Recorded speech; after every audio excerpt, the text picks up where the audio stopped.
Today we will discuss about allergic rhinitis, an allergic response causing itchy, watery eyes, sneezing and other similar symptoms called allergic rhinitis.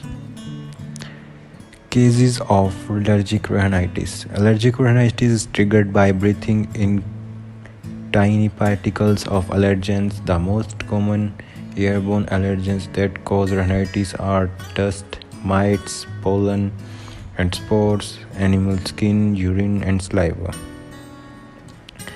Some of the symptoms are sneezing, runny nose, stuffy nose, itchy nose, coughing, scratchy throat, itchy eyes, watery eyes.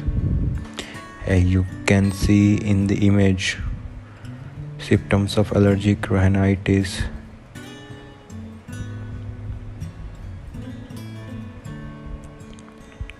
How allergic rhinitis is diagnosed?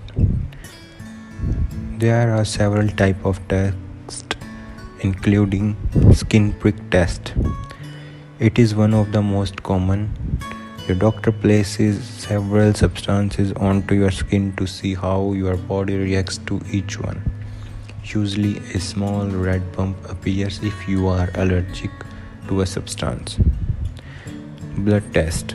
A blood test or radioallergosprobant test is also common. The rest measures the amount of immunoglobulin E antibodies to particular. You can see some images of the test.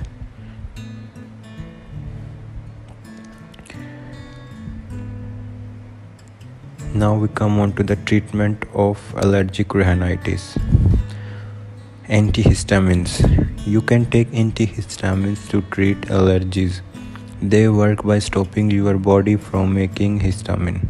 Some popular over-the-counter antihistamines include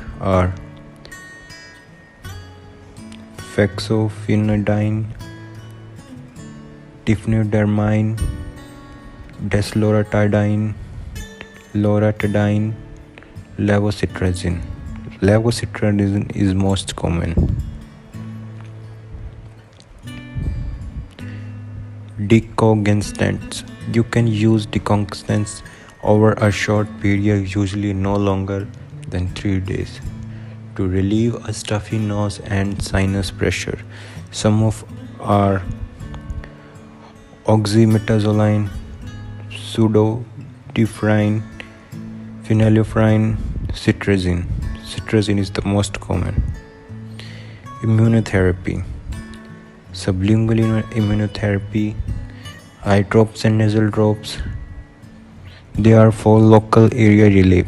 Eye drops and nasal drops can help relieve itchiness and other allergy-related symptoms for a short time. However, depending on the product, you may need to avoid long-term use. Thank you.